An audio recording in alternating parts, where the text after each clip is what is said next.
భారత మాజీ ప్రధాని, భారతరత్న, ఉక్కు మహిళ దివంగత ఇందిరాగాంధీ జయంతి సందర్భంగా పాల్వంచలో కార్యక్రమాలు ఘనంగా నిర్వహించారు. భద్రాద్రి కొత్తగూడెం జిల్లాలో పేద, బడుగు, బలహీన వర్గాల అభ్యున్నతికి జీవితాంతం కృషి చేసిన మహోన్నత నేతగా ఇందిరమ్మ నిలిచారని రాష్ట్ర మార్ఫెడ్ మాజీ డైరెక్టర్, డీసీఎంఎస్ మాజీ చైర్మన్ కొత్వాల శ్రీనివాసరావు అన్నారు. మంత్రి పొంగులేటి శ్రీనివాసరెడ్డి నాయకత్వంలో, కొత్వాల ఆధ్వర్యంలో కాంగ్రెస్ నేతలు, ఆటో యూనియన్ నాయకులు పాల్గొని పలు సేవా కార్యక్రమాలు నిర్వహించారు. పాల్వంచ దమ్మపేట సెంటర్లోని ఇందిరాగాంధీ విగ్రహానికి పూలమాలలు అర్పించి ఘనంగా నివాళులర్పించారు. అనంతరం మంత్రి పొంగులేటి క్యాంపు కార్యాలయంలో జయంతి కార్యక్రమం జరిగింది. కేక్ కట్ చేసి స్వీట్లు పంపిణీ చేశారు.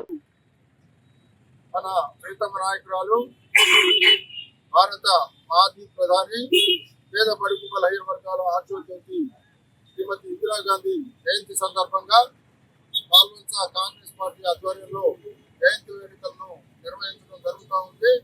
ఇందులో భాగంగా ఆవిడకు దమ్మపేట సెంటర్లోని ఆవిడ విగ్రహానికి పూలమాలలు వేసి నివాళులు అర్పించడం జరిగింది. అలాగే పార్టీ కార్యాలయంలో కేక్ కట్ చేసి స్వీట్ల పంపిణీ కార్యక్రమం కూడా జరుగుతుంది.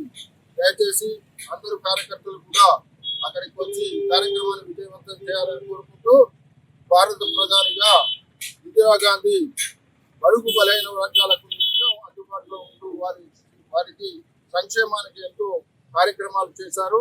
వారి అడుగుజాడల్లో నడుస్తున్న రాహుల్ గాంధీని ప్రధానమంత్రిగా చేయడమే ప్రధాన ధ్యేయంగా కాంగ్రెస్ పార్టీ కార్యకర్తలందరూ కూడా నడుం బిగించి ఆయన్ను భారీ భారత ప్రధానిగా చేయాలని కోరుకుంటూ, మున్ముందు కార్యక్రమం వచ్చిన కాంగ్రెస్ కార్యకర్తలందరూ కూడా ప్రజలకు అందుబాటులో ఉంటూ అన్ని కార్యక్రమాలు వారి సమస్యల పరిష్కారానికి కృషి చేస్తారని కోరుకుంటూ, రాబోయే స్థానిక సంస్థల్లో రాష్ట్రంలో పంచాయతీ ఎన్నికలు ముందుగా వచ్చే అవకాశాలు ఉన్నాయి కాబట్టి కార్యకర్తలందరూ కూడా అక్కడ ప్రజలకు, రైతులకు అందుబాటులో ఉండి రేపు జరగబోయే స్థానిక సంస్థల ఎన్నికల్లో కాంగ్రెస్ పార్టీ అభ్యర్థులు ఎవరైనా వారిని గెలిపించేలా కృషి చేస్తారని కోరుకుంటూ సెలవు తీసుకుంటున్నాను. జై హింద్.